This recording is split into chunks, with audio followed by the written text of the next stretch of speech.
How do you do? The Box Office Pulp Board feels it would be a little unkind to present this podcast without just a word of friendly warning. We're about to unfold a cinematic commentary track, made by a group of men who sought to create a podcast after their own ravings, without reckoning upon God. It is one of the strangest tales ever told. It deals with three great mysteries of the internet: analysis, observation, and deconstruction. I think it will thrill you. It may shock you. It might even horrify you. So if any of you feel you'd not care to subject your nerves to such a strain, now's your chance to... well, we've warned you. Now, to pause and refresh. For your convenience, we have an attractive refreshment stand in the lobby, with buttered popcorn, golden good and hot from the popper, your favorite candies, wholesome and rich, plus delicious Dr. Pepper, so bright and bracing with a tang and tingle unmatched by any other beverage. Enjoy an ice-cold Dr. Pepper at our beverage stand right now, and then return to fully appreciate this bop and a movie commentary track. Enjoy.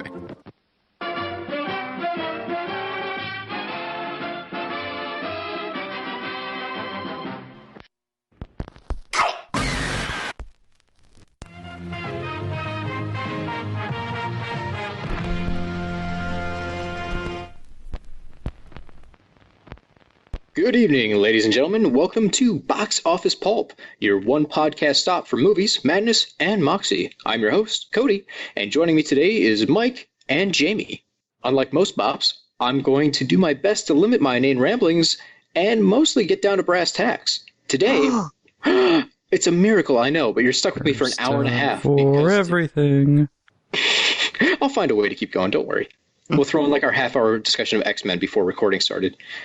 Anyways, today I want to get moving along because we're talking about the Evil Dead franchise, specifically the Evil Dead reboot from 2013.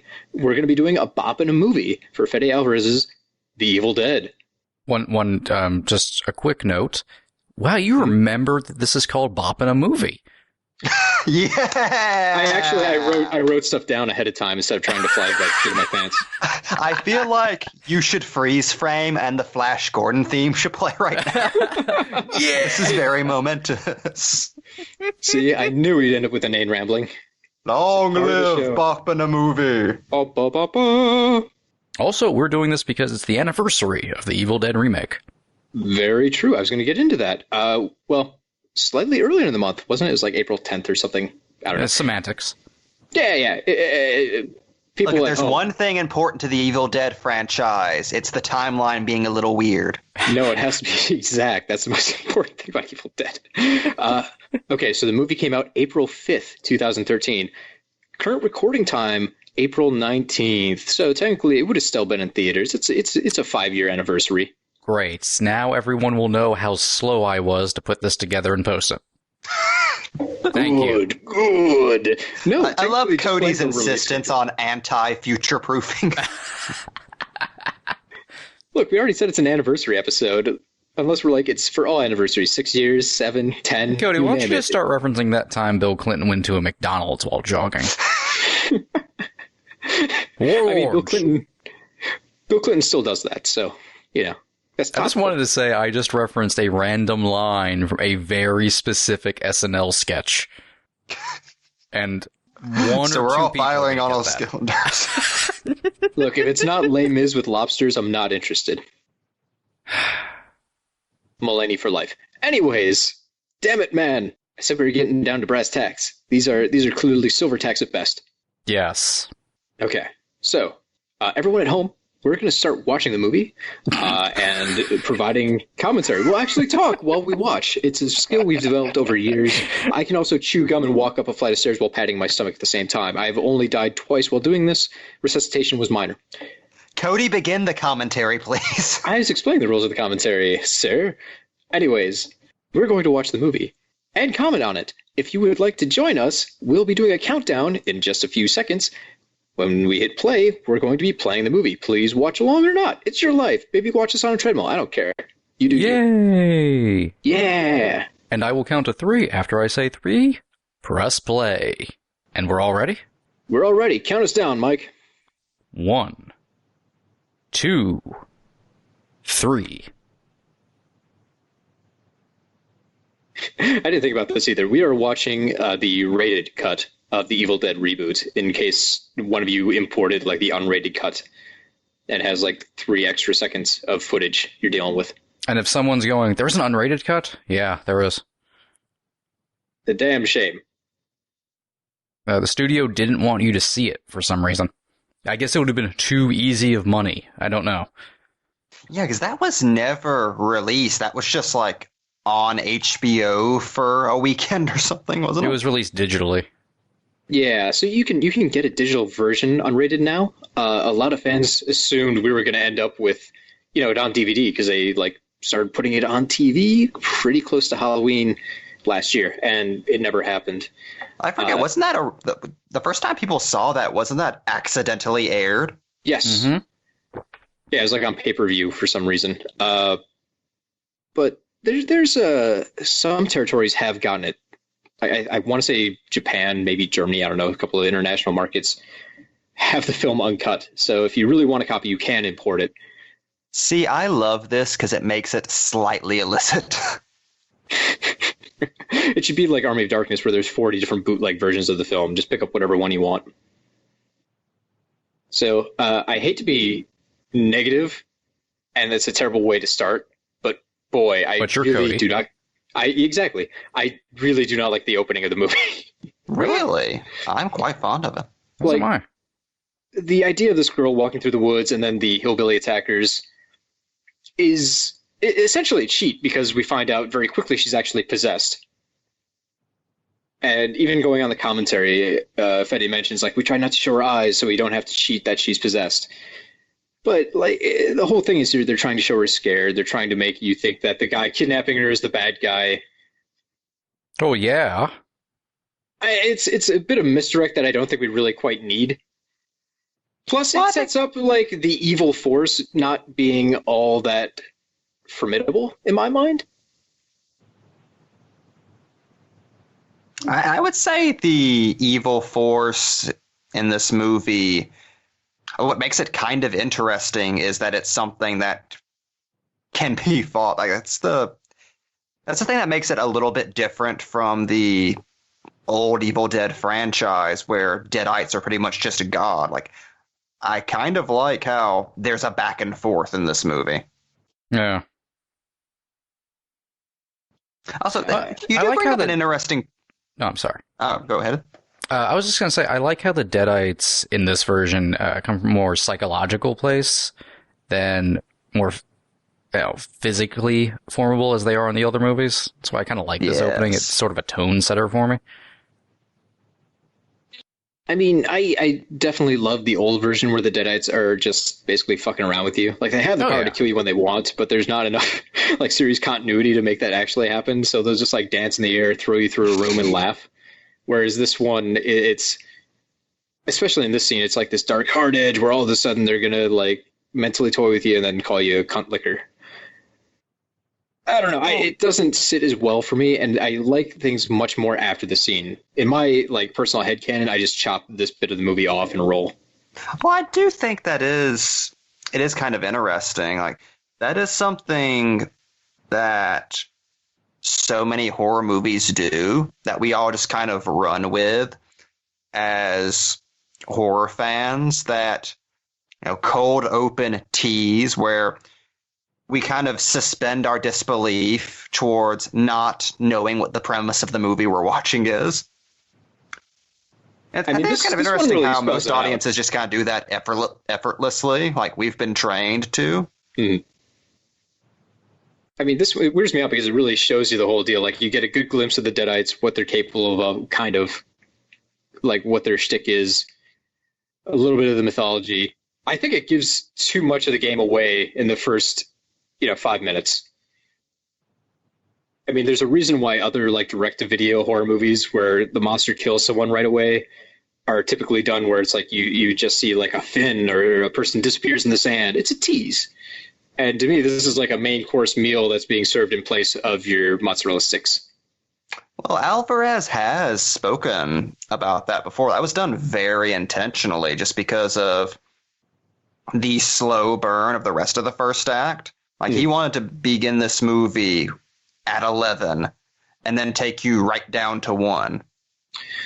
And again, this is something we'll get into throughout the entire deal. I have a very hard time differentiating my actual feelings for this and my fanboy feelings for this. I love Evil Dead. Evil Dead, the franchise, is like one of my favorite film things out there. So for me to take a reboot is going to be really difficult, especially for years when they tease the possibility of an Evil Dead 4. So I'm in a weird spot where a lot of my criticisms could be based on the fact that I really just want it to be the old way.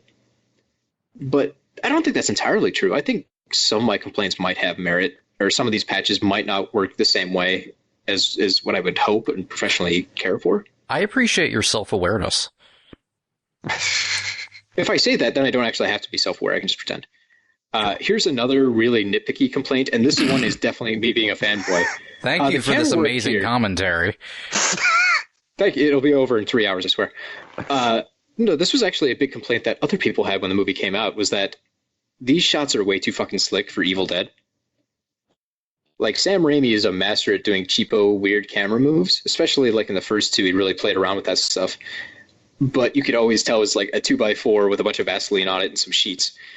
This one, like, it looks like there was some money, like crane shots and all this kind of stuff. Maybe because there was, and this wasn't shot by Sam Raimi when he was in high school. Right. For no money. Like, get over it. Yeah, but I mean, that's part of the spirit of Evil Dead 2, that kind of wonky, cheapo thing. If you're rebooting it, you're stuck in this area where, one, you want to pay homage and be nostalgic, but also do something different to draw in new people. Yeah, I really hate all the money that's in Ash versus Evil Dead. It really ruined it. Well, that's a continuation. They're not trying to necessarily bring new people. They're trying to please the old fans. This one is trying to be nostalgic and also pave forward. So you end up kind of with a tightrope walk where you could easily piss off both sides. Well, I don't really know if that's something you could really do anymore unless you just approach this project with a zero budget.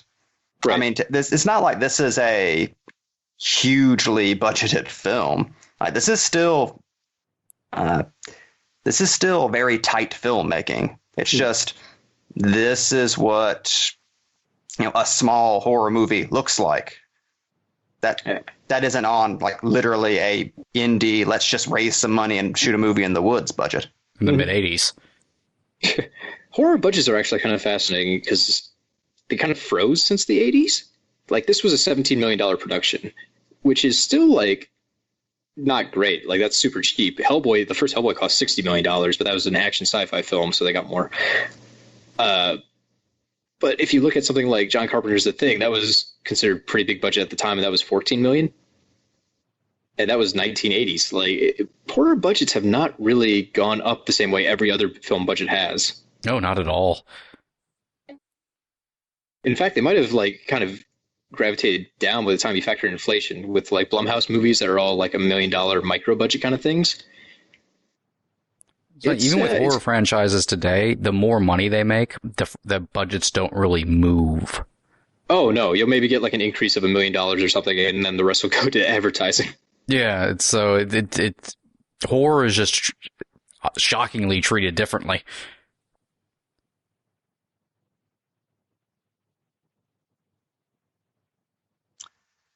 Also, because I want to get this out of the way as quickly as possible, can we take appreciation just for a moment at how incredible Jane Levy is? Like, I have never been more instantly impressed with an actress than I was the first time I watched this. I can't believe she's not become a huger star since this, because this is kind of a career-making performance.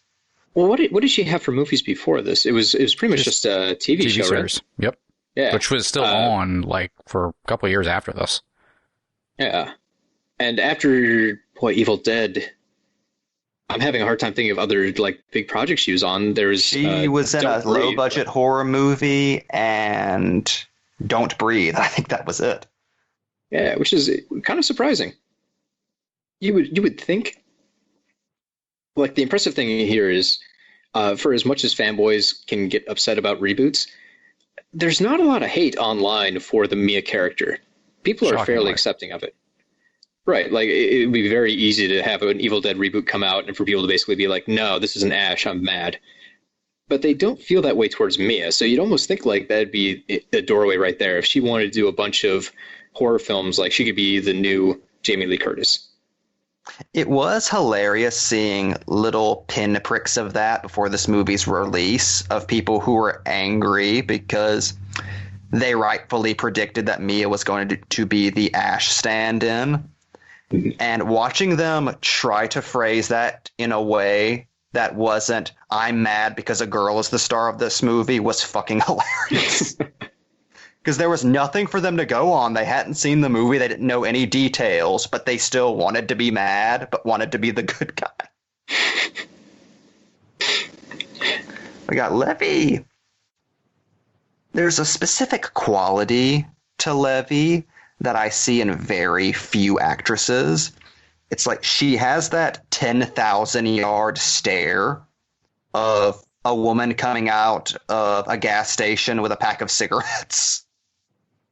When you occasionally just see somebody out the corner of your eye and you think, okay, I don't want to fuck with that person. She has that without having to say a single word. It's a little weird to think, actually, of like the entire cast here. Luke Taylor, I'm going to butcher his last name, Pookie? I like Pookie. The actor who plays Eric. Pookie, why not? He's actually been in like a decent number of things besides this. Like I notice him in movies all the time, it feels like. Yeah. Jessica Lucas is on Gotham. I have yet to watch an actual episode of Gotham. I don't know if I'm missing out. Yes and no.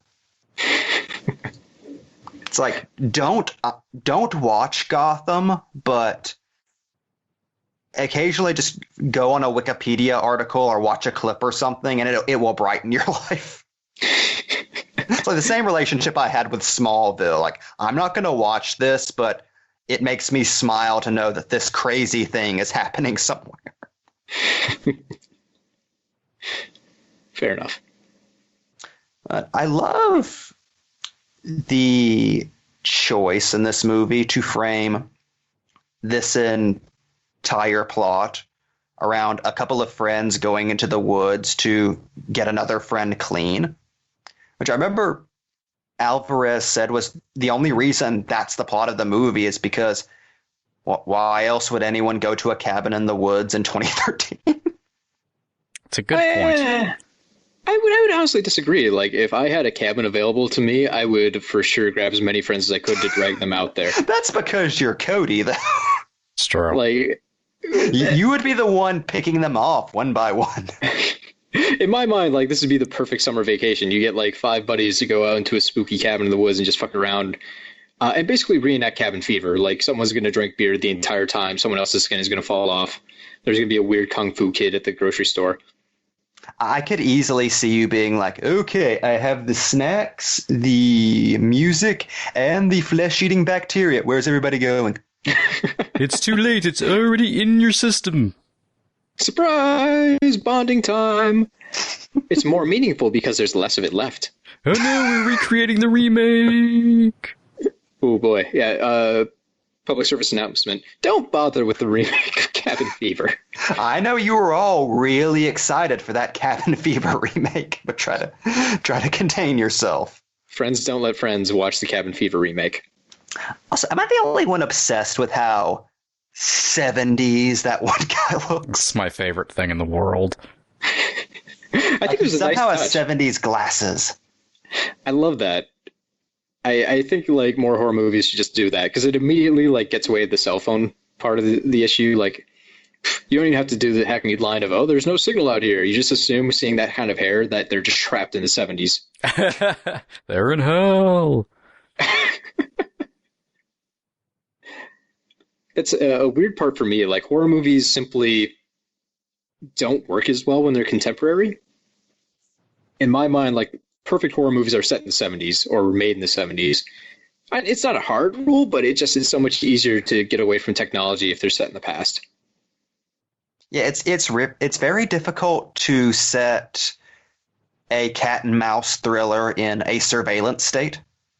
Yeah, I'm very nervous for how It Part 2 is going to turn out, considering how well Part 1 works back in the 80s. Well, to be Pennywise fair, is just going to be on Facebook. Ah, to be fair, I don't think you can unfriend. get on your cell phone to call Pennywise away or anything. So I think it kind of works itself out. Hopefully. And then there have been movies that have gotten away with it. Like Drag Me to Hell works out pretty good. Magic. Right, they just directly magic away the phones. Like, there's a goat man on your phone, don't try it. I had a The nickel. amount of times you've texted friends with that. The caller is inside the goat. Man, I've always wanted to just find a hidden door in my floor. And not just to recreate the Jeff Bridges film, The Door in the Floor, but... Good night, I can't everybody. believe a second person's gonna- mind went there. Is that why we're doing this commentary? You just wanted to make that fucking joke? Yes. All right, that's fair enough. I can't blame you. I'm glad somebody else has been obsessed with that trailer for years.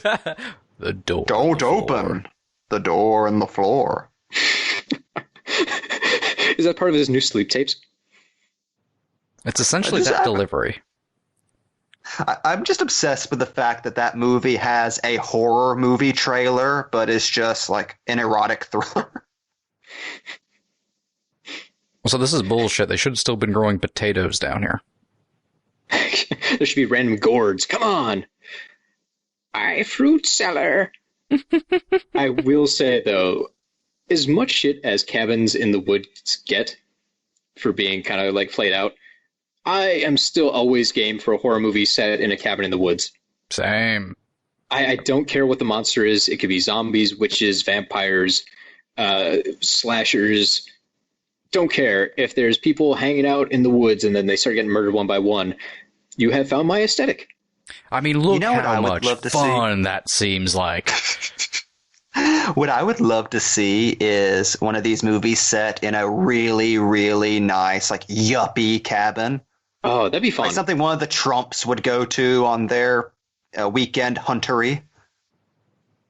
There's But there's Evil lot Dead of, happens. Yeah, there's a lot of spin room left for a cabin in the woods. I was worried after the Cabin in the Woods came out that it was going to essentially ruin a lot of horror films. Like with that level of meta commentary, how do you go back to watching things straight? It's kind of like after spaghetti westerns. Is it possible to go back and do a John Wayne western anymore? Like there has to be a certain amount of winking to the camera at this point. You can't go back and make a true blue 40s western. Well, it's weird to think. Scream had that effect on horror movies in the 90s. The Cabin in the Woods didn't really make much of a ripple as far as the making of horror went. It's been diminishing returns, I want to say, in the meta commentary field. Hey, a throwback transition. Hey, also, I just want to, since we passed it, I have always loved the sneaky face on the book, copyright free, just using the barbed wire while it's wrapped up. Evil Dead and sneaky faces, that's a tradition that should always happen. Like if you make the cabin look like a really weird skull, you're doing it all right. Pazuzu is actually hidden in the background of several scenes.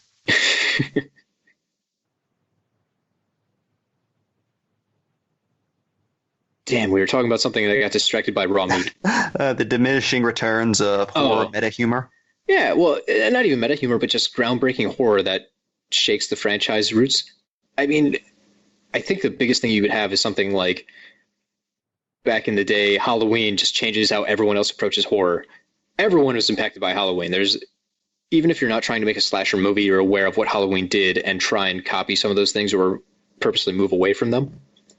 And as you move forward, the audiences are more scattered, it feels like, and it's hard to get one product that changes the landscape. So Scream, as huge as it was, it made a lot of imitators and changed maybe how we go after horror movies, the mood and the awareness we have. But it was a fairly limited impact, I would say, compared to something like Halloween.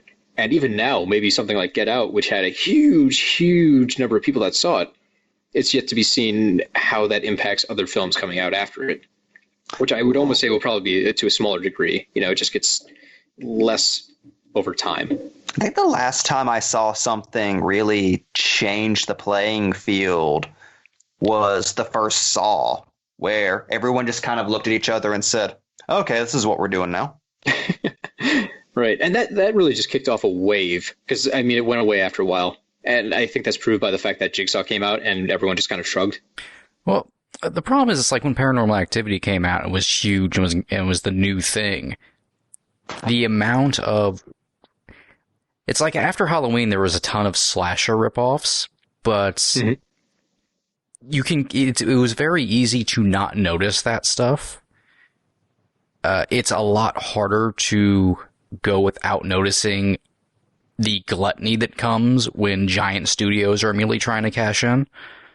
Yeah. So, especially when they were doing, Paranormal Activity every year, it immediately just wore out that being the new thing. When found footage got huge with Paranormal Activity, it immediately got worn out. To interrupt, I am a huge sucker for any time they have a POV shot of the Force in the Woods. Like, it doesn't matter if a movie's ripping it off from Evil Dead or if it's the original Evil Dead. I always love those shots. One of my favorite shots all time is Evil Dead 2, when the Force chases Ash into the cabin, all the way through the cabin. Oh, yeah. I feel like it's one of those shots that's impossible to fuck up. It really is. Like, there's just Like, it always looks dynamic. Yeah, there's so much energy from those shots. And you're just like, oh boy, I don't know what's chasing him, but it's moving fast. Just gonna smash right into him. Didn't they nearly kill Jane Levy in the making of this movie with the camera shot? Yeah, she took the last donut and they were pissed. Craft services is nothing to fuck with. There's a couple of weird stories when the making of this movie where it's like, and if one thing went slightly different, I would have died. Well, I do remember the camera story. Like, they had the camera basically charging towards her and it didn't stop at the same point they expected it to, like from practice. And I mean, those cameras seem pretty hefty. I would definitely not want to get smacked by one of those on like tram line or anything. I have to say, as terrible as it would have been to lose Jane Levy, can you imagine being killed by the invisible force from Evil Dead in real life? On camera, that is no kind less. of amazing. Right? If that happens to me, please play the footage at my funeral, like on a giant screen. Just show that footage of me being crushed to death by the Force in the Woods camera. That is how I want you to die. I'm just going to say this now. That's fair. That's how I. You're just running from the camera. Work shed.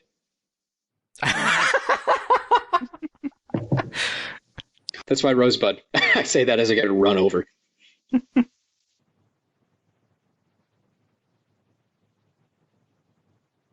So this might be heading things off a little bit, but coming up here, we have probably the most controversial part of the film, and I mean Evil Dead in general, with the tree rape. And it's a very weird spot to think about. Like, even when the movie came out, there were people that were cheering for it and people that were disgusted by the fact that people would cheer for that.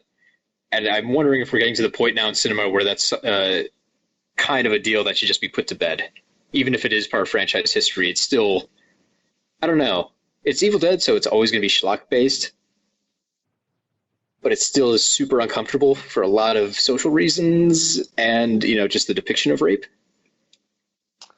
I'm kind of in the middle about it, where it wouldn't have broken my heart if that scene wasn't in the movie. But I have to say, comparing it to the original tree rape, Yeah. which is an amazing thing to say, like, that was actually a tree raping a woman in a movie.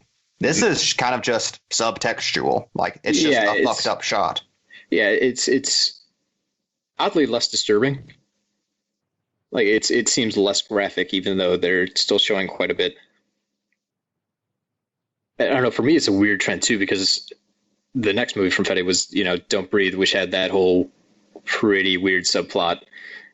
So I don't know if that's just a coincidence or if that's just going to be part of all of his horror films. Oh, this didn't come from Fede. I'm sure it's like a Tappert suggestion, but It is. Oh yeah, that Tappert insisted this be in the movie. That's interesting to think when we watch the scene coming up. This made Fede Alvarez say, I don't know. Which is a fair thing. Like, I don't really know how much is needed. And even if you talk to Sam Raimi now, he'll go back and say, like, yeah, at the time it made perfect sense to do that scene. But as an adult, I look back on it and I kind of cringe. Which, Well, when I first feel heard him like- say that, I kind of thought, like, oh, that's just an old man thing you say. Like, you get older and you don't want to do, like, shocking stuff anymore. But maybe it's because I'm becoming an old man, I feel like, well, maybe there's merit to it. Like, he's doing something to shock, but this is also supposed to be a wacky, kind of fun horror movie. And it's maybe too much on the side of schlock. Well, it's in a very different context when you're watching it in a video nasty, where kind of the point of what you're seeing is to be ludicrous and offensive. Hmm. Which again, I think if they were going to have this scene in the movie, this is really the best and only way you could actually pull it off. Well, it's all tone and There's context. nothing particularly lurid about it. It's all tone and context. This is going for horror, and it's fitting the tone and context overall of various things throughout the film. So it makes sense. The original film, it's pretty much just there to be schlocky, and not even schlocky, just shocking, essentially. Just, It's a tree fucking. yeah, It makes me think of, like, the difference between Meet the Feebles and The Frighteners. Like, some stuff only belongs in certain pictures, and the same director could not deliver the same results in all of his pictures. Plus, this is a very different context where you don't even necessarily have to look at it as subtextual rape. I mean, with the plot of Mia being a recovering addict, it's more just poison entering her body. It's more of a forced shooting up than it is a sexual violation. yeah, it works both ways. It's all just really horrifying and uncomfortable.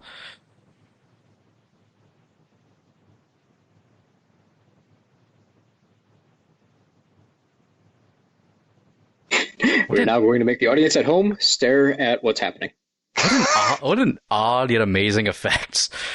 I don't know. I was just thinking, I forgot how weird that looked.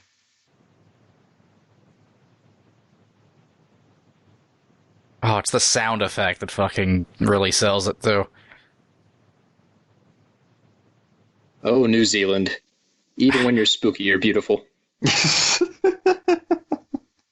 More movies, I'm going to insist, should have copious amounts of fog in the forest. We got away from that after the 40s, and boy, we need to go back to it. Forest Oh, yeah, will always be that's foggy. That is primo strangulation weather. I think they had to get away from it because, like, the fog they used to use in the black and white days also, like, gave Kill people? cancer. Yeah. Yeah. Oh, everyone died on The the fog Wolfman. was the real monster.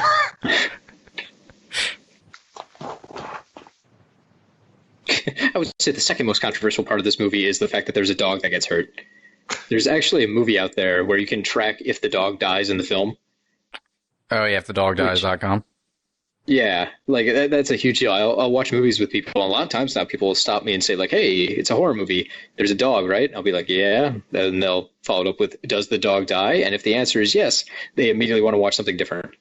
I agree. I never like it when I wish the dog lived. I wish the dog got a chainsaw hand. That would be amazing. The dog was the hero. For the amount they use the dog, I almost wish they just hadn't included a dog at all. Like, maybe they just have a really quiet, furry, short friend, and that guy gets murdered instead.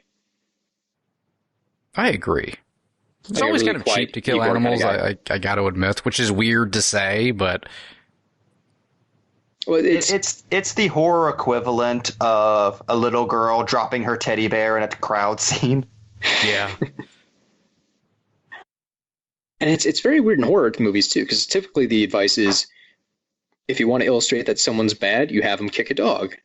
Then you know that guy's evil. In a horror movie, we pretty much always know right away who the evil person is. It's, the rotting corpse that's trying to devour your brain. You don't need them to eat a dog on top to let the audience know that this guy's not friendly. Okay, two things. One, when it comes to horror movies, stop killing dogs. We get it. Two, in action movies, stop having the bad guy kill one of his underlings in one of his first scenes. We get it. Right. It's pretty much, it's like the same trope.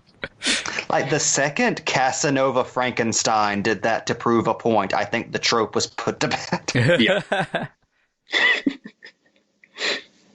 We'll talk about that more in our eventual Mystery Men commentary. You joke, but I would be all about that. I'm surprised we haven't already. Oh, Yeah, we have a certain mini-series coming up that I think that would be prime for. Cross promotion. Sure you would agree. Boy, as a child, Mystery Men was my jam. Okay, we don't need to go down a Mystery Men hole right now. I stopped. I wanted to. I stopped. This movie is only an hour and a half long. That's true. Also, just to turn back the clock a little bit, remember when the first trailer was just this scene? The trailers for this movie are some of my favorite trailers ever put together. Honestly, the trailers, in some instances, make better choices than the movie we're watching. It's true. I will never forgive Cut It not being in this movie. I'm still mad. Right. I wonder if that's in the unrated cut, or if that was just something they filmed and dropped. I think it's in the unrated cut. Someone's So yelling right now. I can't hear you. I'm sorry. This is in the past and on your phone. It's really one-way We are all communication. prisoners of time. It's a flat circle. Don't listen. We'll get you in a minute. Honestly, as a huge fan of movie memorabilia, I'm always very disappointed that there hasn't been a super awesome Book of the Dead replica out there for fans, like where you can turn the pages like it's a real book. That has always been so ridiculous to me. The closest you have is that one DVD set. Right, and that deteriorated after a couple of years because it was made of a cheap rubber. But this one, like, they actually show you a lot of pages in the book, like fully illustrated. They could easily make like a replica of this and just have like making of fun facts in the back half, or like the art of Evil Dead and just make half of it the Book of the Dead. I would totally spring for that. And without the Yeah, it's face, kind of- it's copyright free. That's one of those things where they just be printing money, but they just never gotten around to it. I feel like, and even though it's kind of a niche group, it's horror fans. They'll buy this stuff. We're very eager to buy junk. Well, God, Mike, you can tell stories about your searches to find a decent lemon configuration. Oh, God, it's so difficult. That seems There's- like one there should be 1,000 out there. Nope. You have to find people who make them themselves. You cannot buy official ones. That's so weird. And, Didn't they and used if to you want sell- to make if The you want only to make official one is music, a Rubik's haha. Cube. Didn't they used to sell like the DVDs inside of like a replica box like that? There was one box set that was inside like a replica, like cardboard replica, essentially. Very briefly. It's not. It's since been replaced by years later by the Scarlet box set. That's true, but that's only the first 3 films. No, I think Bloodline is in there. Was it? Oh yeah, I remember Scorn. there's more than you would expect to be in there. Well, there's a And shit ton actually- of special features. The Scarlet box set actually has the fucking Dr. Pinhead scene from Hellraiser 2 as a deleted scene. Ooh. Oh, Yeah, not shit. good. I was putting that off. Maybe I should actually buy it before it like stops existing. Probably. It's like $100 though, isn't it? No, you can find it on sale for like closer to 60. Yeah, I've seen it for like 80 on Amazon pretty regularly. Yeah, which is still super pricey, considering I only really enjoy like the first 2 Hellraisers. It depends though. If there's like 4 movies in there, that's way more worth it. I thought it was only the first like 3. This is a game changer. It's not like you need more than that, to be fair. I mean, I basically just want 1, 2, and Bloodline. What's you wrong just with want 3? to make sure that Pinhead dies by laser. 3 is all right, but yes, I like the finale. I like Bloodline. Why are we talking about I don't know. This is an amazing effect. Let's talk about This some of is the fucking goddamn so cool. fantastic practical effects. So I'm assuming this was done with some sort of bladder. I think? Like, I don't know how they did it, but boy howdy. That's one of the top marks I have to give this. I cannot criticize in any way the dedication they had towards practical effects. And they really, really, really pull this stuff off. It's amazing. You don't even see the seams like you would expect so much. Yeah, it's amazing to think Fede had to fight for that. Well, it'd be so much easier just to do it with a little bit of CGI. And you could still make it look hokey as shit if you wanted to. My God. There's a huge difference of opinion between what Evil Dead should be, I think, between the original founders of Evil Dead and, the group making this version. Even though they were producers, I think they gave them a little bit of freedom, and I don't know how comfortable Tappert was with a lot of things that happened. Yeah, Tappert was super pushing for CGI, not necessarily from an aesthetic place, but just to make the movie easier. All right, yeah. But I mean, even if you watch like Ash vs. Evil Dead right now, Tappert will come on and do like a post-episode interview. He's the only guy they ever talk to, it feels like. So he's got such a huge hand in this entire series, which is kind of funny because if you think about it, you always think Bruce Campbell and Sam Raimi. But Tappert's been the driving force of this thing for so long. Yeah. It does amuse the hell out of me that Bruce Campbell was a producer on this. Like, he had to sign checks. Yeah. It's hilarious to hear him talk about that. Like, talking to the composer and things like that. It's like, talking Mr. Campbell over here. He was at meetings and on conference calls. Mr. the Man with the Screaming Brain. Also, seek out any interview you can find where Campbell talks about being a producer on this movie. It's hilarious. Because it always comes down to, we could do this, or we could do what Sam did and stick a playing card in a bicycle spoke. I think we should do the money thing. Bruce Campbell is an amazing guy to watch in general. Like, his books are fantastic. He's such a good storyteller. I would love it if he had like his own podcast where he just basically recounted all the weird shit he's gone through in Hollywood. Oh, and he takes zero shit too. Like, I was watching a Q&A with him earlier today, and if you asked him a stupid question, he'd just pull the mic really close and say, "That's a stupid question," and then pass the mic to somebody else. I would love it if him and Ron Perlman did like a buddy comedy with those attitudes and then did Q&As for it. There'd be no straight man. It's just two older guys who don't give a fuck about stupid people. Yeah, I appreciate how self-aware Campbell is on specifically the first Evil Dead. It's one of the reasons he was so impressed with this, because he will tell you at any opportunity, you realize Sam and I didn't know what we were doing when we made that movie. Like, I'm a horrible, horrible actor in that. Everyone is. Watch this version instead. Also, that made my fanboy heart very happy, where you get the Deadite voices, and now it's a trick, get an axe kind of shot. With a slight version where it's the actual Deadite that grabs him instead of, a third party that stops him from making the mistake. Also, this is a scene that nearly killed this actress. Yeah, drowning in blood. One thing we passed by just a second ago, I do appreciate the Deadite noises they've added this time, where they kind of like have this weird cracking neck sound as they twitch around. I was like, it's a distinct little calling card. It's something we haven't seen in any of the other Evil Dead films. It's a neat little twist that I appreciate. I like that this is the one movie where the Deadites are consistent. Yeah, it's so weird. Like, the mythology in Evil Dead is Swiss cheese, which is not even between the movies, just in the individual movies themselves. Every Deadite is completely different. Oh yeah, they all operate in weird ways. There's no hardcore logical consistency. Something I really liked about this movie too is the change of the Deadites with the sound effects and how they operate and how they act, but they still pretty much talk like Deadites, which has always amused me. It's very surreal. Yeah, it's very surreal. I really enjoy the fact when they want, they can make it a hurricane. Like, when the Deadites reveal themselves and all of a sudden wind just blows into the house and rattles the doors. It's fun. I like that announcement, and I appreciate that they kept what could be seen as a kind of too supernatural, goofy tone in this more serious form of Evil Dead. And speaking of surreal, one thing I really appreciate this movie that never really gets brought up is what I think is a very intentional juxtaposition between classic horror characters and modern horror characters.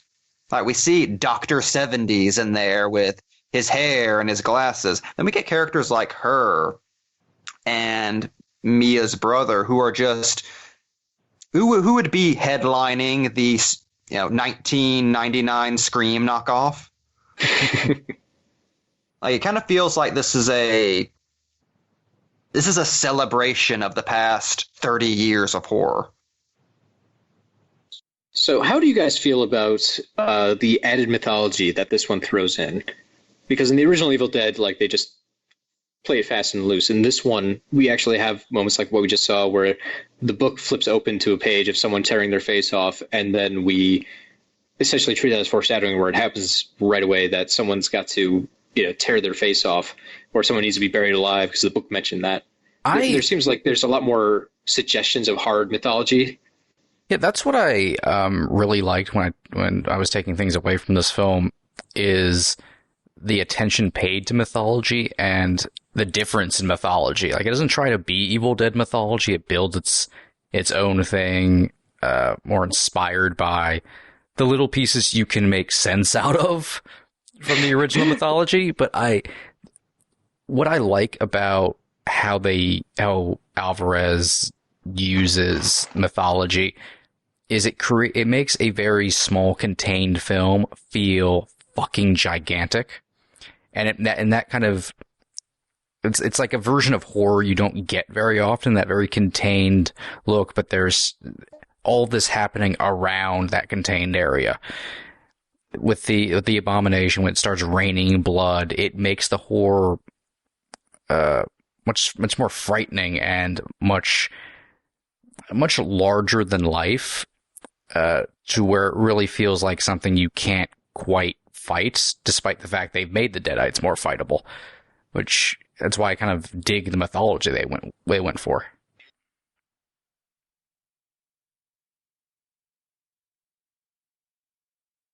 And then there's this horrible thing. This horrible thing. That's what they should call the scene.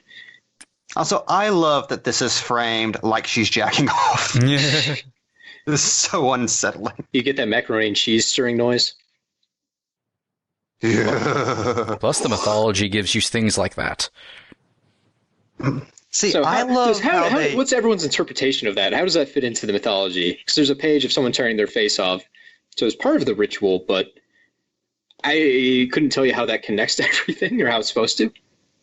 I think there's just something about the ritualization of self-harm, which is something relatively minor from the Deadites in the original movies that they zeroed in on. And I'm really glad they did, because that really is the most fucked up and disturbing thing about these characters. There's something so... To interrupt with fucked up and disturbing, to me, this is the number one fucked up and disturbing part of the movie. The needle in the eye. And this wonderful bit of sleight of hand where he pulls the needle out practically by just hiding the needle behind his fingers as he pulls. Like, this is a wonderful Sam Raimi camera kind of trick. It works so good and it's so fucked up. And that was glued to his eye skin. That's fantastic. That is primo work there. I love this little scene. So, going back to the self-harm thing, what's also great about it is how it connects back to the subtext of the drug addiction. This entire movie is pretty much just about drug addiction and self-harm.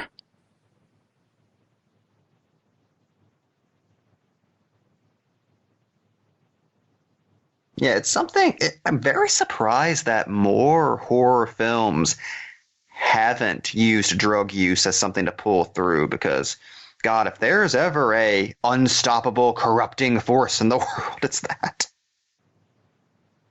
I think it's probably a little difficult from the fact that to accurately portray someone who's strung out on drugs, you have to de-glamorize them, which is the exact opposite of what every producer wants to do with, like, your leading star. Even if it's horror, a lot of times you don't want to necessarily make, like, your lead person look like they're strung out and going through withdrawals. God, I just realized it's just Evil Dead and the career of Stephen King. I think what's more surprising is pass out and start writing Cujo. I think what's more surprising is how many people don't know this movie's about anything. Yeah, because it's funny. It's something that doesn't dawn on you until the last 5 minutes. It's like Mother. You just get that glorious moment of, Oh. No, man, for me, Mother was the whole time like, I see what he's up to. And I was laughing like a stupid old person, like an old wizened man, like, hee, the whole time. Aronofsky, your card. Pretty much. That was a reaction of me in the theater the entire time I was watching Mother. They must have thrown you out of there. The couple next to me was not having it. They were very angry and confused. Okay. Independent of that, I'm just imagining. Can you imagine being the one person having a blast at Mother? Mother, like, as dark as Mother gets, there's a lot of funny shit happening in that movie. In my mind, Mother is a very, very dark comedy on top of everything else that it is. I can't argue with that. That's the fucked up thing. Yeah.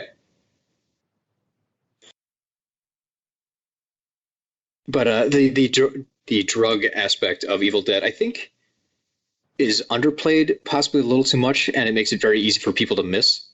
I do wish there was a little bit more content with that. Like in the fabled extended edition, the true extended edition that I don't think we'll ever see, there's apparently like a good 20 minutes missing that's very focused on Mia and her backstory.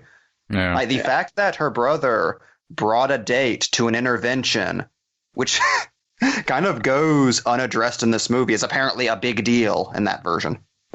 Yeah, I probably just have a very different perspective of Mia since I didn't have to write and live with her.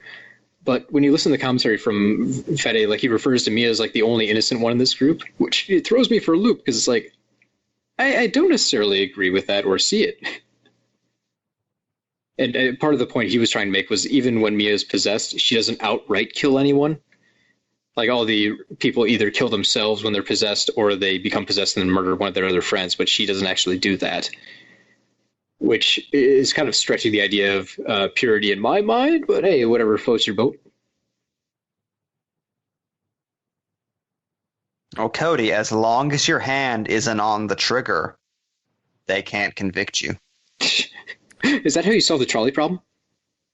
Exactly. Yes. Also, I would say that actually plays into the allegory of the drugs, which is it's essentially saying deep down, Mia doesn't want to be addicted. She doesn't want to do any of the things she's doing, but it's out of her control. So she's the only one who doesn't outright kill anybody. But at the same time, the sickness inside of her is spreading to the people she cares about and destroying them, whether she wants it or not. Exactly.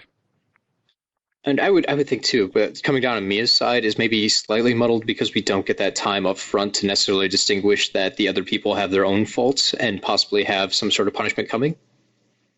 Like, if you're trying to cast her as the pure one compared to them, we need to see something that shines poorly on their side. We get a little bit with her brother, but I don't think it shines as brightly as Fede imagined, or possibly made in his original cut. Yeah. Also, boy, this is a funky erotic scene. I love how she's just a J horror character for a moment. All of the lighting for the basement is fantastic. If you're making an Evil Dead film, you have to make the Deadites look fucked up as shit when they're in the cellar. So, A+ marks there.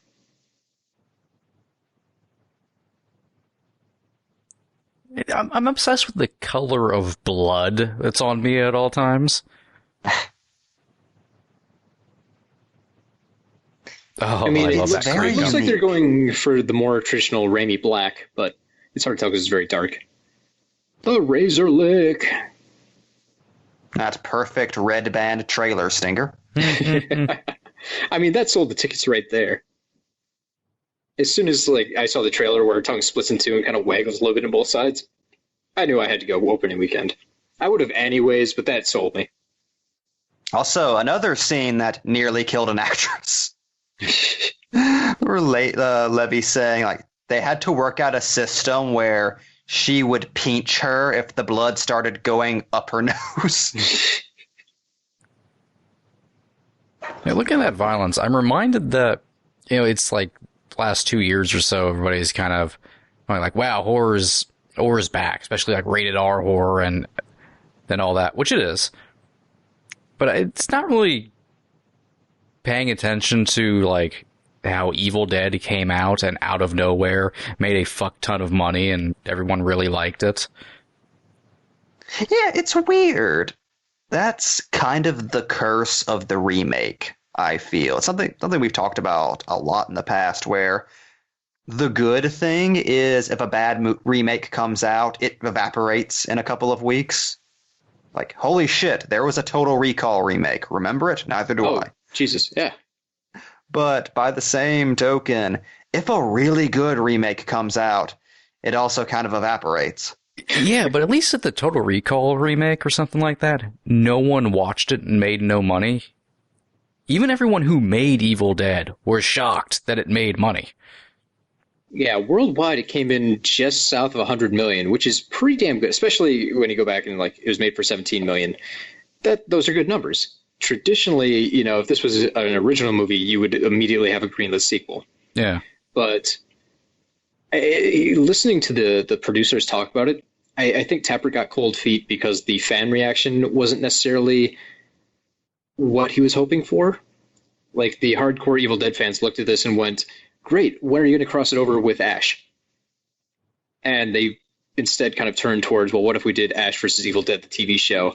And since that's been going for a couple seasons now, they're happy just doing that instead. You know, Fede went off and did his own thing. I know Fede said, like, as soon as this movie was done, he started working on the script for Evil Dead 2. And Sam had ideas. Well, yeah, he'd been talking about, like, when the movie was out, he was doing the rounds, and he's talking about how, like, Evil Dead 2 is when things are going to get really crazy, and he's going to fully embrace the supernatural aspects of the film. Well, God, remember that brief, glorious period where we were supposed to get another Army of Darkness and another Evil Dead, and then a crossover movie? Yeah. Like, they had big plans for Evil Dead, and then they let it simmer. And it's very odd, because, yeah, the movie made money, but instead they went back to Evil Dead original, which I'm very excited for because more Bruce Campbell is better. If we could have somehow had both, it would have been cool. Yeah.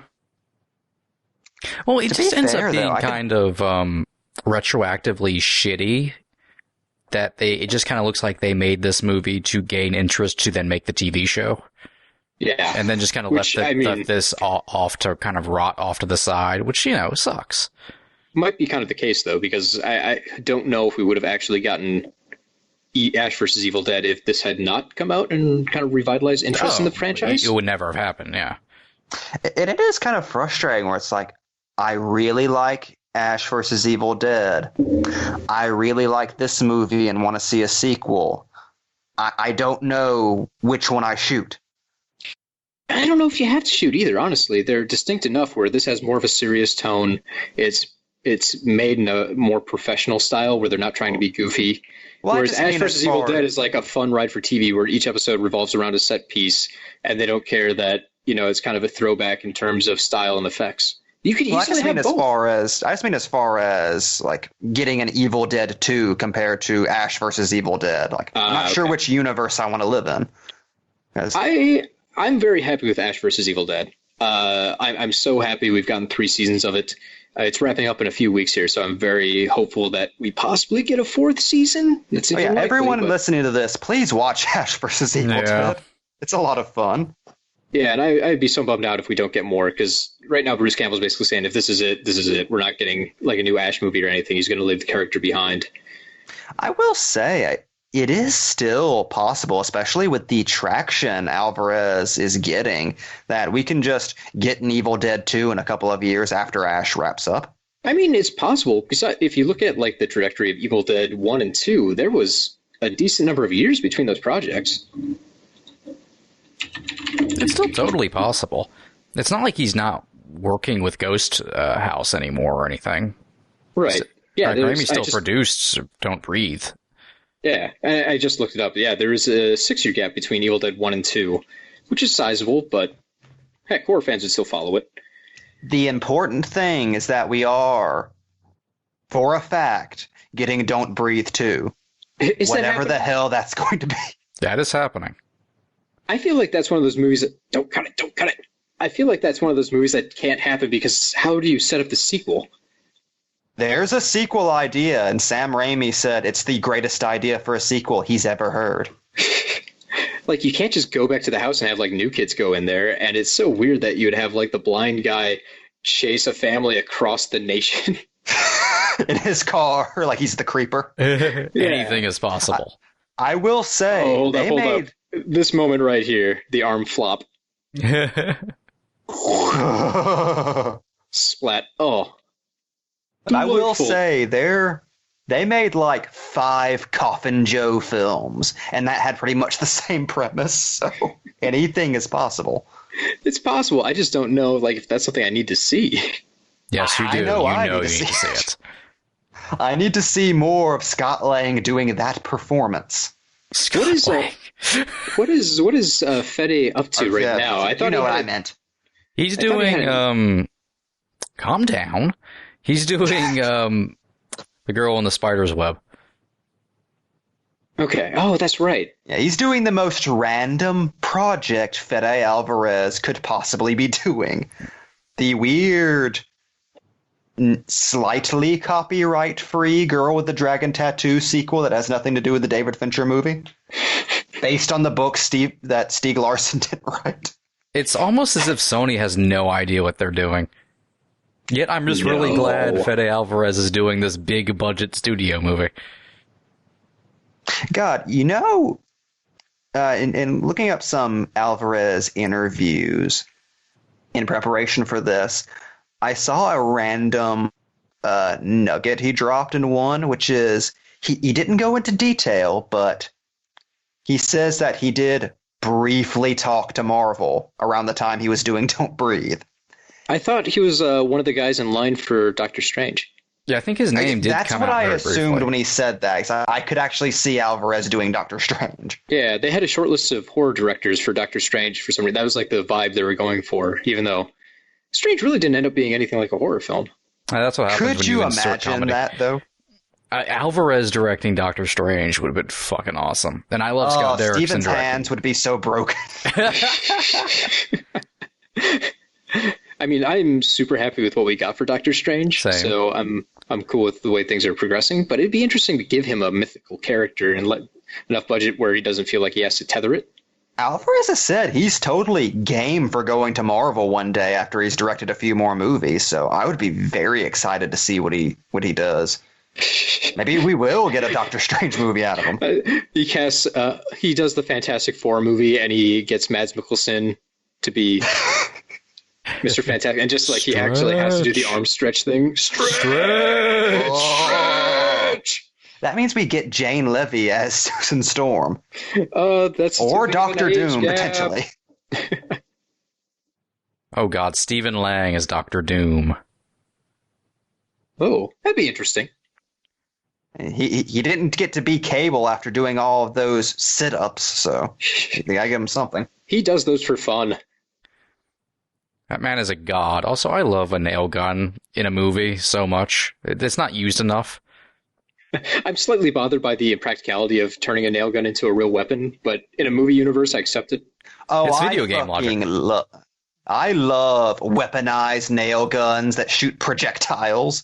Like, I wrote a horror script a few years back where I intentionally put that in just to be silly Remember, because that means horror movies. yeah, remember Small Soldiers? I think that was where the concept of a nail gun was introduced to me as a weapon. Where the kid gets shot by, like, it's not even a nail gun, is it? It's like a corn cob holder or something like that. It's something weird. Small Soldiers is one of those movies I would love to have on Blu-ray. I'm surprised that's not out in some sort of collector's edition. Corn cob holders are very dangerous. I'd imagine, yeah. Trying to put in the corn, all of a sudden it's just implanted in your hand. Yeah, I knew this was how I'd die. You mean like your knees pinhead.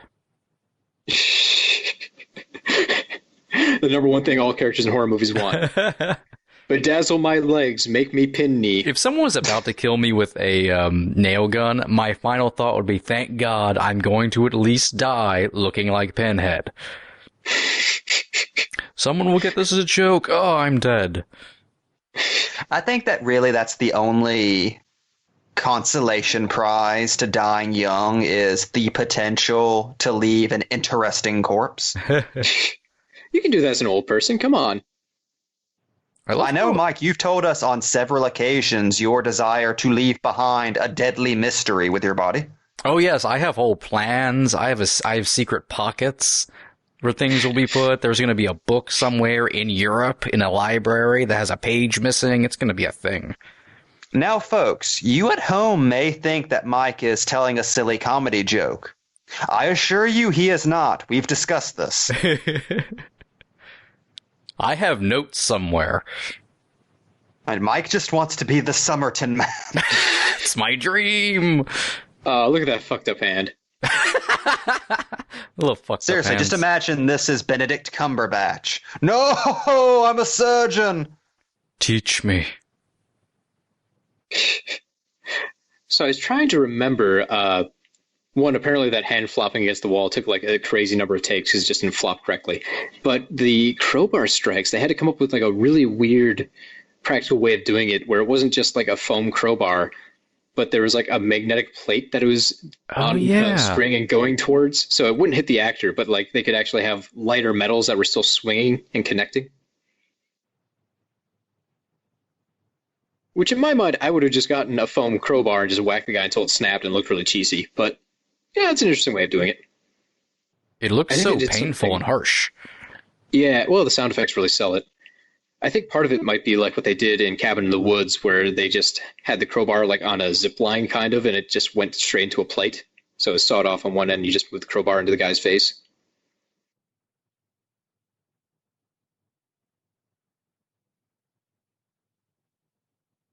Shut up, Steve. Why do I feel like if this movie was made in the early 2000s, this would be Matthew Lillard? Oh, man, that'd be awesome. He's kind of the Shaggy of the movie. Yeah, maybe it's just the long hair. We're all thinking of that. Also, I love how that was the deadly serious version of the entire cabin beginning to laugh, Yeah. which I've always loved. It's the little references back to the original Evil Dead 1 and 2 that I find fascinating, just the way they were able to rework in ways you don't even really notice. Yeah, or like the whole thing where Mia comes back at the end to be the Ash character. Yeah. Because, I mean, in the original Evil Dead, it's not hinted who the main character is for most of the film. You don't think it's going to be Ash, even though on rewatches it makes more sense. Because he's got an actual arc, like he goes from coward to a guy kind of fighting for something. And then this one, they have the two male leads, and it looks like it's going to be a buddy movie between those while Mia's possessed. Oh, and this this last act here, they flip it all on its head, where all of a sudden it's, no, still Mia's story. Yeah, this movie has. This is like one of the most impressive sleights of hand I've seen in a movie. Like it's. This movie has a secret protagonist who is also the villain. You don't see that. Especially not in horror. I mean, what other horror movie can you think of where the chief antagonist just switches sides and becomes the badass action hero in the end? I'm drawing a blank. It's probably more common where it's the other way, where a guy seems like a hero the whole time and then turns out to be the bad guy. Oh, yeah. That's a trope.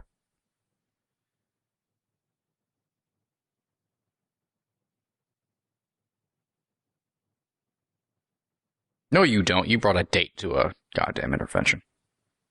You were hoping to get some tonight. Look, if you're going to a cabin in the middle of New Zealand, you take a date. That's just protocol. It doesn't matter if you're going to visit like your dying father or your drug addicted sister. Fun fact, the evil faceless thing in the woods is actually Andy Serkis. His acting's so good, but it can't be captured on camera. So all I'm imagining is, what if this weekend went the way it was planned, and he and that girl got in the car afterwards, and he was just like, so that's my family. That's a good bonding moment. Like, he doesn't have his mom anymore, and I'm assuming his dad is dead, so that's, hey, want to meet my sister before she possibly ODs? Okay, I love how it's just the same shot.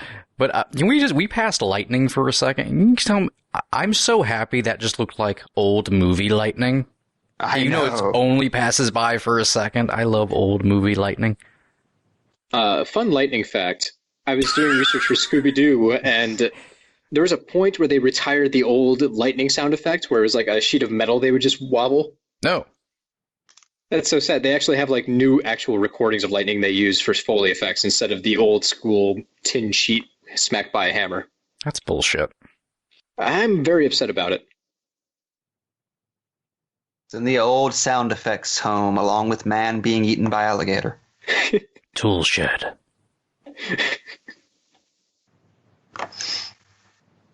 I wish they just slipped in Bruce Campbell saying tool sheds into the background of a scene. So for the post-credit scene, instead of Bruce Campbell going, groovy, they just did work shed. It's just as dramatic. He just lifts his head. Work shed. Like how confused people would be and how happy others would be. There's the old story, like Kurt Russell, the first time he ever met Bruce Campbell, just walked up to him and he said, "Save work shed." Oh, yeah. I like that Russell's a fan. I mean, it makes sense. If you look at The Hateful Eight, it's essentially just an old Western version of The Thing. And Kurt was willing to keep the mustache for that, so he must have been into it. I always love how Kurt Russell is exactly how you want Kurt Russell to be. He Right seems like a down cool to dude. discovering aliens. Oh, yeah. My favorite story in the world. I am not familiar with this story offhand. Kurt Russell is the one who called in the Phoenix Lights. What? The I was expecting famous... this is going to be something about James Cameron, not like actual UFO sightings. Yep. One of the most famous UFO sightings in modern history was called in by Kurt Russell. Who only revealed this during the press for Guardians of the Galaxy. Why not? Because he was in tie-in. his private plane flying his son home and saw some aliens. And somehow he didn't battle them. Well, wasn't the story like he didn't think about it for years and years until he was just in his living room and Goldie was watching a documentary about the Phoenix Lights? So what? Kurt Russell discovers aliens and then he shrugs it off like, That is Yes, how he's fucking Kurt cool Russell. Kurt Russell is. boy, that's a career highlight where you can just shrug off discovering alien life forms. And this was 1997, the year fucking Escape from LA came out. I forgot how many times this guy comes to the rescue. Like, he should have been dead 20 minutes ago. That's why he's like my favorite character in the movie besides Mia. He's my favorite character. I'm very sad that he had to die. He's like, I don't know why, I'm always reminded of Windows from The Thing. Oh, He's- yeah. He's like Windows. You just want to Windows see what was he's like- up to. I love Windows, but man, that guy was useless in that movie. Like, Super useless. he mostly just gets in the way, gets hurt, doesn't raise the radios. Like, he's not very good at his job. Well, we're a fucking million miles from nowhere, man. I'm glad you took the bait.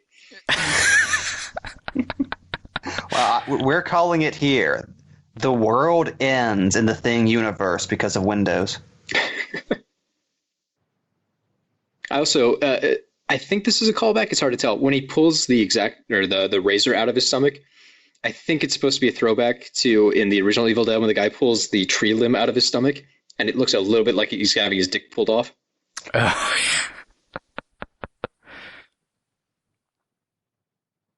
There's a lot of things that look like dicks in the original Evil Dead.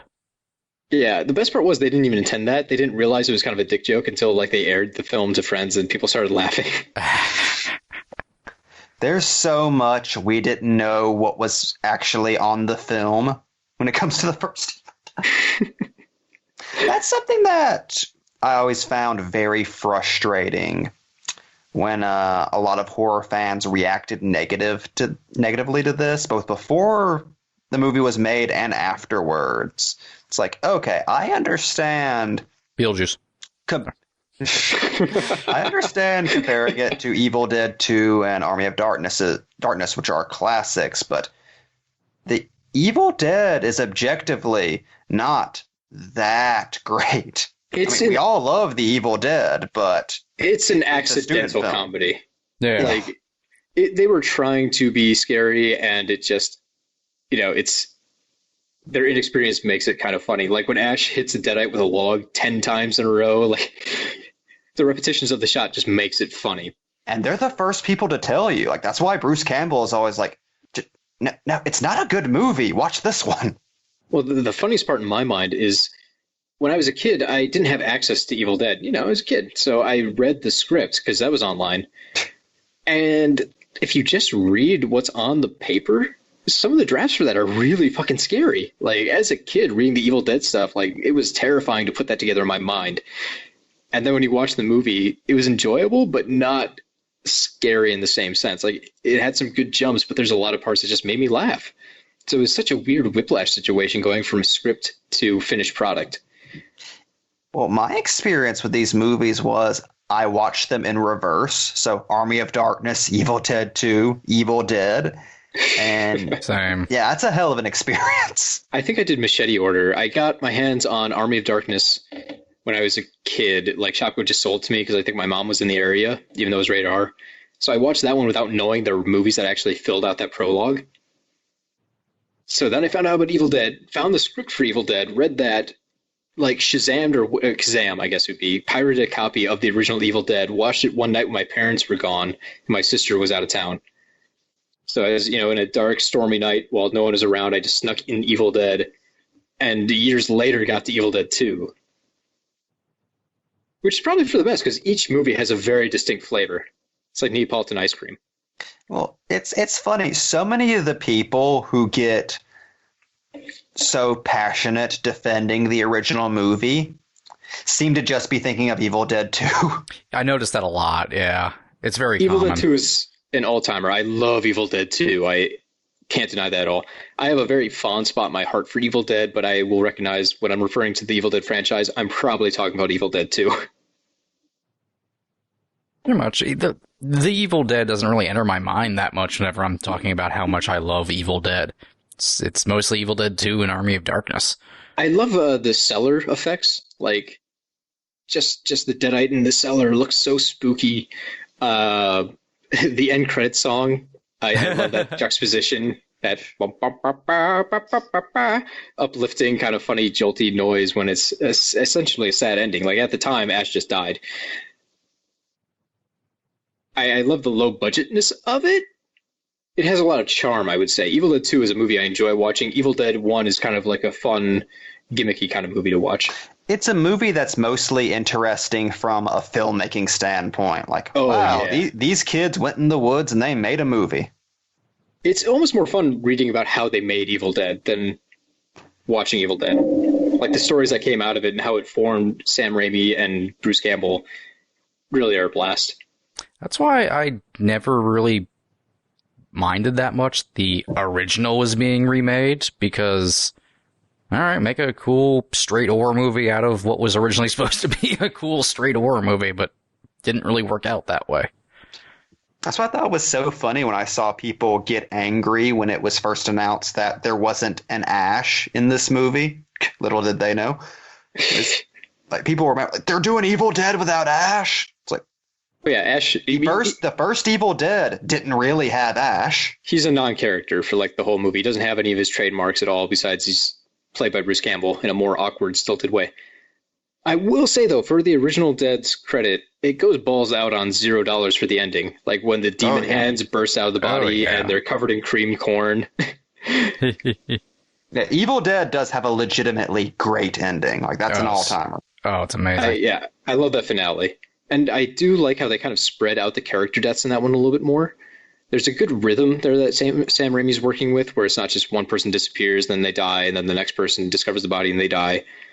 It's like at points you'll have like two people that get confronted by multiple bad guys, and they'll switch around where they get overwhelmed or they win for a minute, but somebody else gets possessed. The dynamics are kind of fun in that one, how they shift.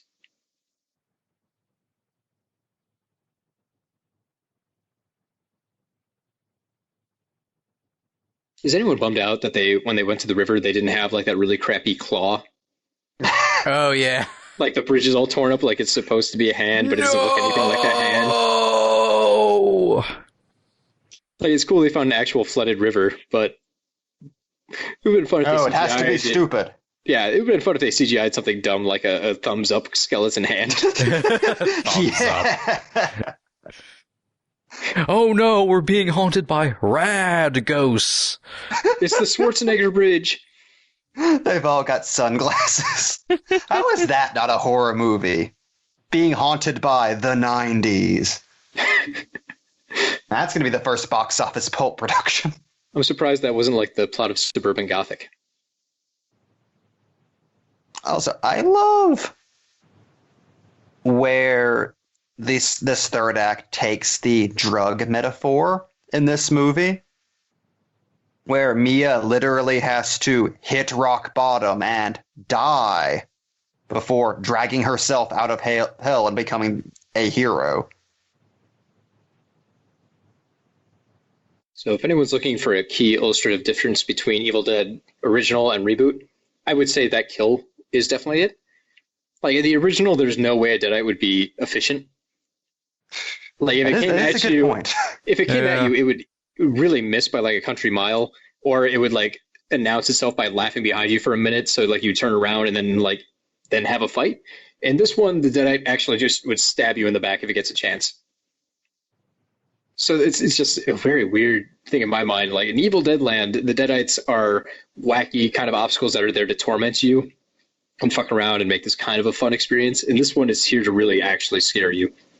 Well, I've always felt like, and this is just doofy headcanon, I kind of just feel like the Deadites in the original movies are just gods, and nothing that actually happens in those movies matter because they've already won.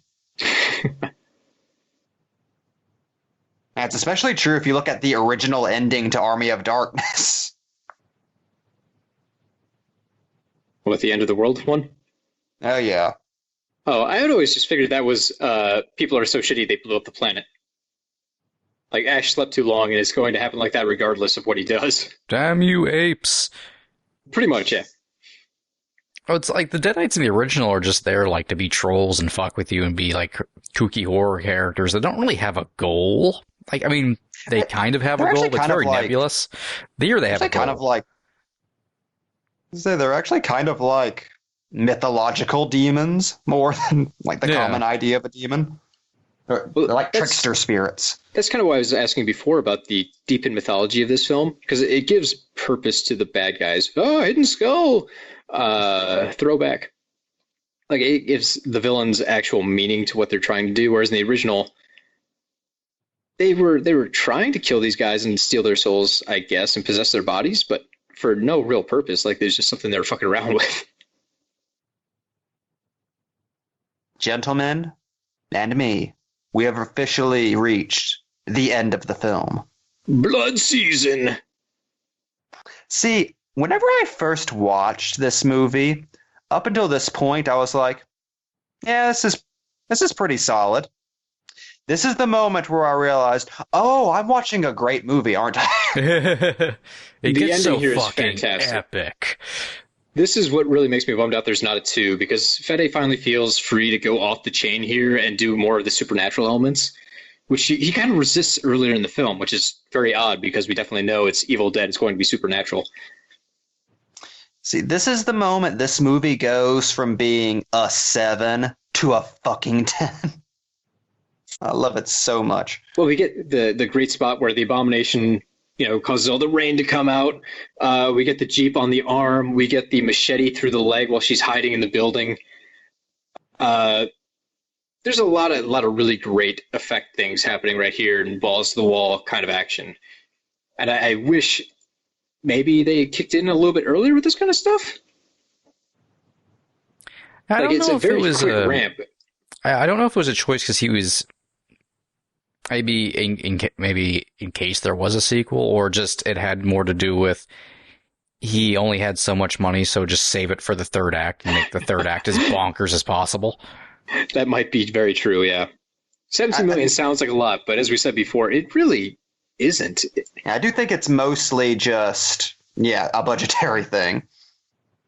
And to his praise, this does not look like a cheap film. Like, everything about it looks very slick and well done. Especially since it's all practical effects. They still hold up 5 years later. This does not look like it's aged. Yeah, that is not CGI blood falling from the sky to save money. That is gallons upon gallons upon gallons of blood on a set. And you can tell, too.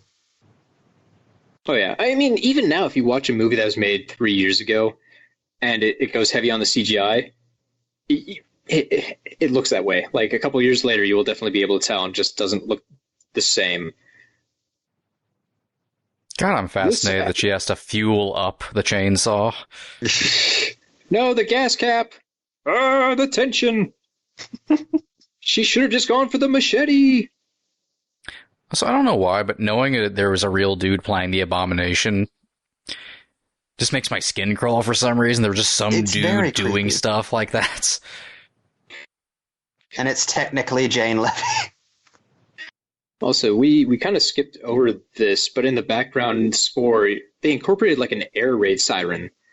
Oh, yeah. Which I can't decide if that's too on the nose for the situation or if it just makes so much sense. I'm surprised more people haven't done it. It really makes the gets you score on for the edge. scene. Oh, yeah. And it makes the score for the scene just, from a subconscious point of view, just seem off. You don't usually hear that.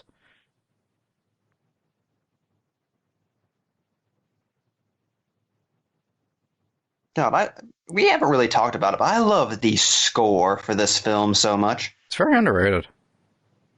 It's a fun score to listen to. I believe Campbell described it as an opera with some dialogue thrown in.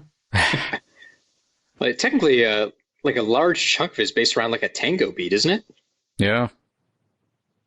Which is interesting. That's something like Marco Beltrami would try and do.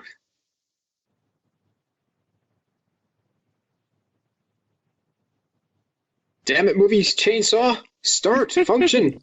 Chainsaw. Saw the chain, damn it.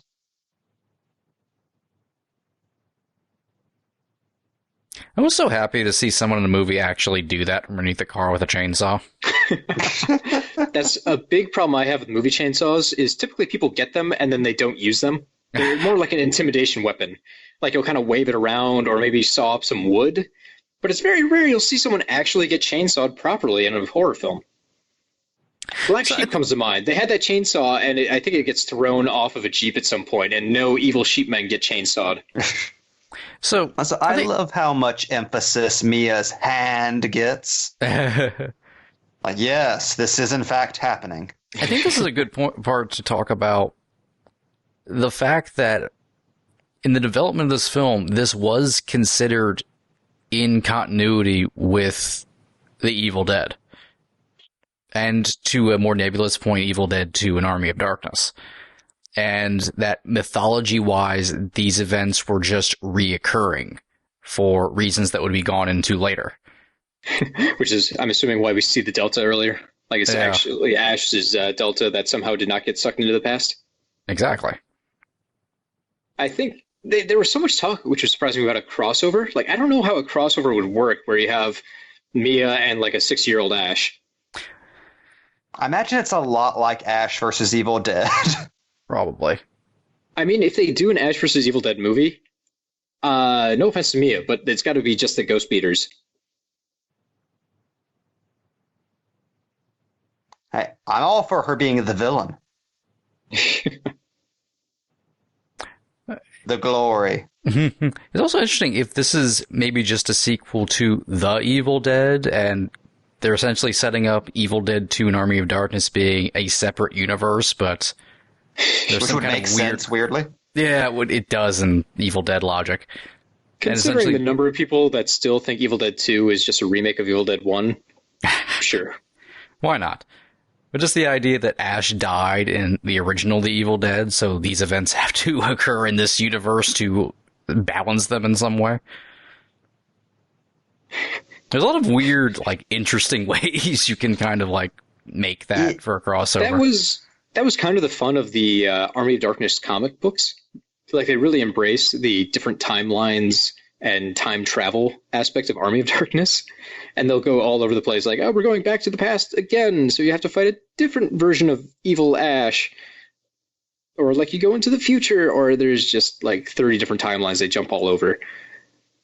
So they get pretty damn goofy, which is probably the only way to handle something as ridiculous as trying to figure out the timelines and universes of the Evil Dead universe. It makes me wonder if they recycled any ideas for the crossover for any world building for Ash versus Evil Dead. I'm not sure. I think the comic books went really big, and they focused on Army of Darkness more so than anything else, at least the ones I've seen. Whereas Ash vs. Evil Dead has steered away from a lot of Army of Darkness references and characters and situations, and has done more Evil Dead 2 kind of stuff. Due to legal reasons. Yeah, they made references to Army of Darkness here and there, so I don't think it's able totally to this out. season, but yeah. Yeah. It is weird to think. Like we think, like whenever Ash versus Evil Dead premiered, it was this amazing moment of, oh my God, we're seeing Ash again. But there's actually kind of a lot of Ash if you look at like the comics and the games and shit. Ash, like there's several different versions of what happens to Ash after those movies, and they all conflict with each other, including that one Xbox game that's a sequel to Evil Dead 2, where Army of Darkness never happened, which fascinates me. Oh, yeah. I mean, if And you it had mention- Ted Raimi in it, so it was technically more canon than the other games. I mean, if you look at the chronology too of the movies, it's really like the first 3 movies happened over a course of 5 days or something. Like, Evil Dead 1 happens over one night. Evil Dead 2 happens over the next night. Evil Dead Army of Darkness, from Ash's point of view, like from sleep count, I guess, he goes into the past, but like all of those events happen over 2 or 3 days for him. About 3. Yeah, by the time you like try and figure out how long it takes for like the Deadite army to arrive and all that shit. Maybe 4. Yeah, like it's a week at most that Ash goes through all of this. So if he keeps up that pace, he had to have had thousands of adventures throughout his life. You'd think. See, that's what I love about Ash versus Evil Dead. Apparently, Ash just got a trailer and smoked a bunch of weed for 30 years. The most So he fucked Ash things up thing in again, the world. and now, yeah, he just has enough problems where like he just doesn't care about police anymore.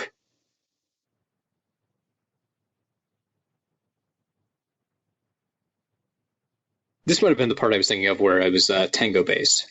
Yeah. As someone who doesn't know a single thing about tangos, go ahead and correct me, people at home. I Well, love Cody. I love this piece of score because it sounds like it's from Evil Dead. It really does. I love how much this credit sequence is a celebration of the movie you just watched, which a lot of, like most credit sequences are nowadays, but this one seems to have especially earned it. Well, again, this is 2013. I think more elaborate credit sequences like that are getting a little bit more common now. I think especially after horror films, a lot of times is like you get one last jump scare and then it kind of go into like these credits where maybe you have a little bit of concept art in the background and credits rolling over top. Also, voice of Someone Cheryl could from the do- original Evil Dead. Oh, yeah. Someone could do actually probably really interesting research on that and just study the evolution of end credits. Because most people probably just ignore them, but I remember like every once in a while having a lot of fun watching the end credits and how they chose to animate them, especially with cartoons. Oh, I fucking love end credits. I hate whenever it's just, and then the credits start to roll and nothing cool is happening. Yeah, Leica films are always the best for that because they'll like either have a little video showing how they did the stop motion, or maybe they'll have like stop motion characters just fucking around between the words and stuff. Like Coraline in 3D was a lot of fun to watch the credits on because they had 3D stop motion characters like the dogs flying around all the words. I'm easily entertained. And then we have Mystery Science Theater, the movie, which has the greatest closing credits of all time.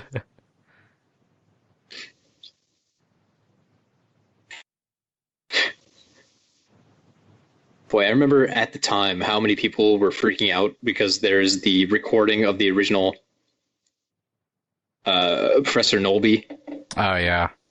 and then the Bruce Campbell thing. Like, I saw this movie once on my own and then like, another time with another friend who's big into Evil Dead. And he was so confused by that ending. Like, he was excited, but he's like, what did that have to do with anything? Nothing. Yeah, like, what do you tell him? Like, we just sat around for 10 minutes so you could see Bruce Campbell. It's fun. Yeah, I That was love it. how Like, that's it's fun. there for no other reason than to just say, this gets the Campbell seal of approval. Well, who filmed that? Did Fede actually film Fede the did. Bruce I Campbell thi- scene? Yeah, Fede did. I Which think he is- talked about how Campbell was confused, but Fede refused to have the movie without Ash appearing in some form. So just Because it's- say groovy.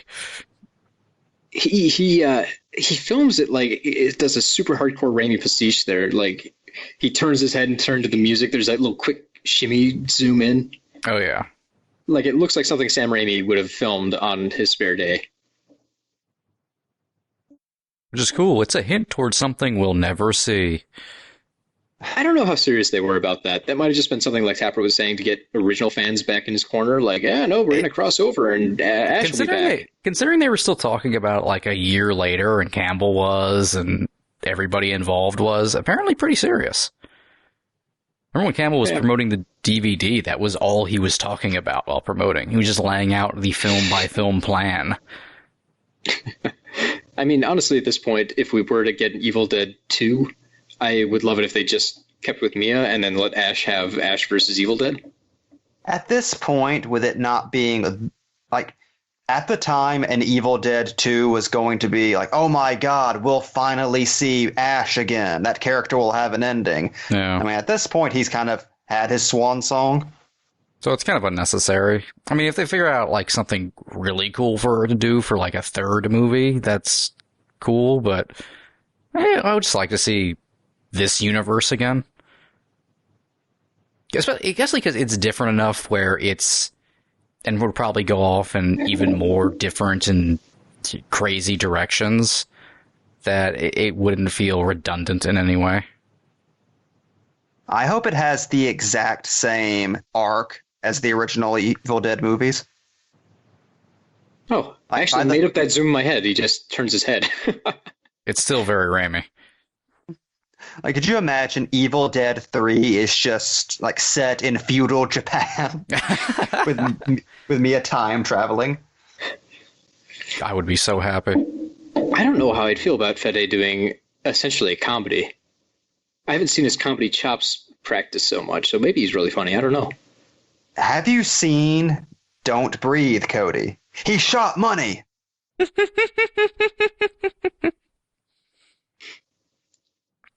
Or anything from Stephen Lang's performance.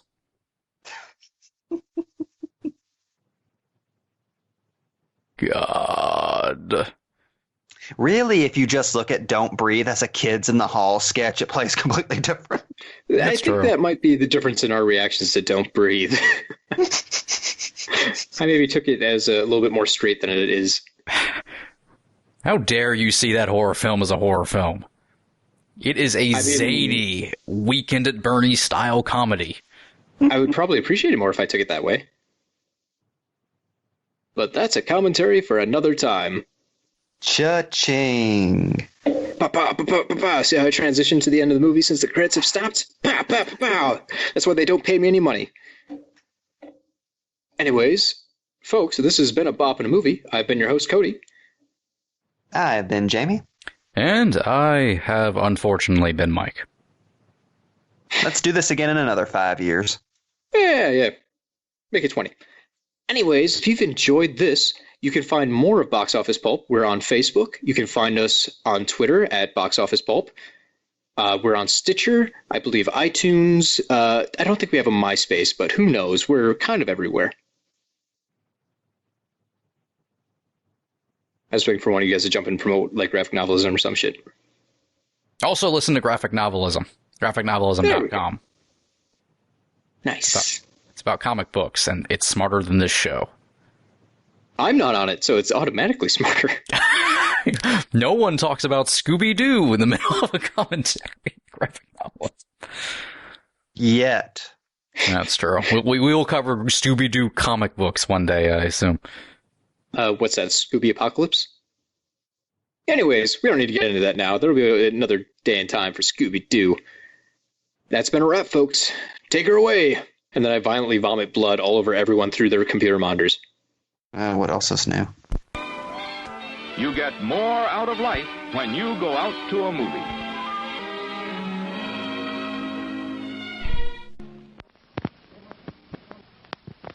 Please remember to replace the speaker on the post when you leave the theater.